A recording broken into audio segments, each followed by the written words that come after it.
Alright guys, I am bringing you a tutorial on how to do some texture editing for Shadow of the Tomb Raider. I found that there's plenty of tutorials online on how to inject textures into the game, like once you find ones that are already modded, like for example, any of these textures you find on the Nexus mod page.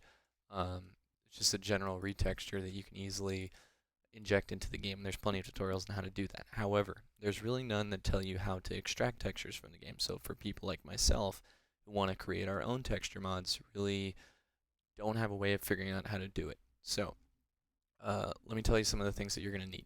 You're going to need the Special K plugin for the game. I'll provide a link in the description. It's just a plugin by a guy. I'm pretty sure you pronounce his name Kaldaien, but it allows you to extract and inject textures into the game. It actually has a lot more functionality than that, but that's what we're going to be using it for today. You're also going to need either Photoshop or GIMP, specifically with a plugin that allows you to handle file types of the DDS format.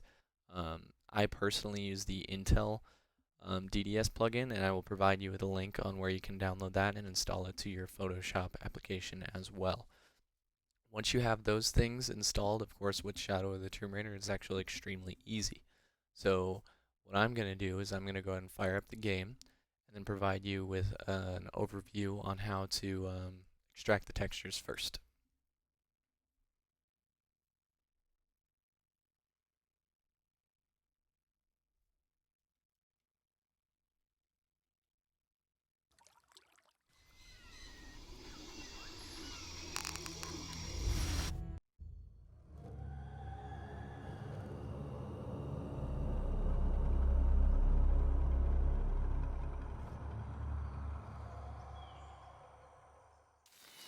Alright, so once you're in game, all you need to do is hold down Control, Shift, and Backspace, and it's going to open up the control menu for Special K. And like I said, there's tons of functionality you can play around with, but what we're going to be looking for is the Render Mod Tools button. Open up this window for the Render Mod Toolkit, where you can see all the active textures in the game. So this is only going to show you the texture types that are currently active. I can't put enough stress on that. But once you find the texture, which takes some digging, but what you'll realize is that when you find, say, like this, it's going to flash the texture on screen as you see at the bottom there, showing you which texture is actively selected. And all that you got to do is find the one you want. So let's go up to, let's do this. So you'll have the option hit dump texture to disk. We're going to go ahead and click on that, and it's going to dump it into a folder we'll have access to in just a moment. After you dump that, you can go ahead and close the game. Okay. Now in your primary drive, wherever you're keeping your main game folder, you're going to have an sk_res folder. After that, you're going to see a inject and dump. Inject would be where you put the mods that you want in the game, and dump is where the extracted textures are. You'll see it's compressed format, and all we need is this guy to be dumped into Photoshop. Open it up without the bitmaps, whatever you want to call them. And here's where you can do some basic texture editing. You can do whatever you want. Me personally, just for example purposes, I'm just going to do super basic stuff. Okay. And once you're done with the actual texture editing, you're just going to hit Save As. Make sure it's in DDS format, except now we're going to save it to our inject folder. Textures and right in here. Now, by default, it says compressed. You're going to want to delete that so that you're only left with the numbers and letters for the name. Save it.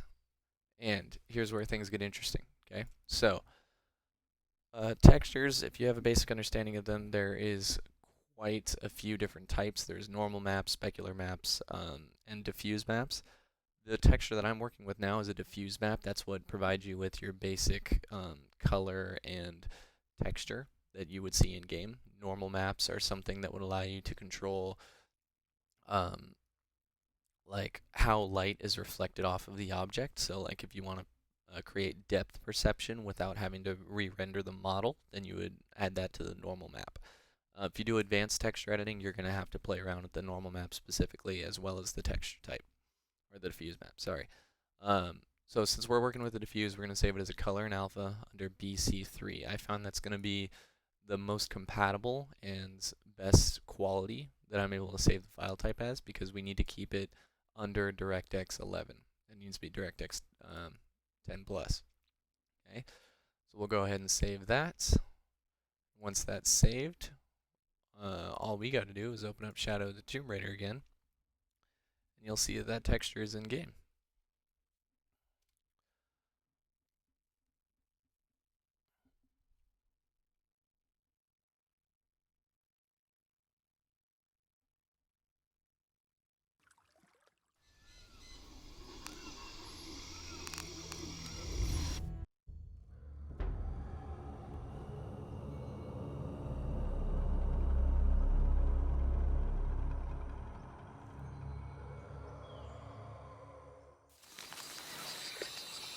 And there you go.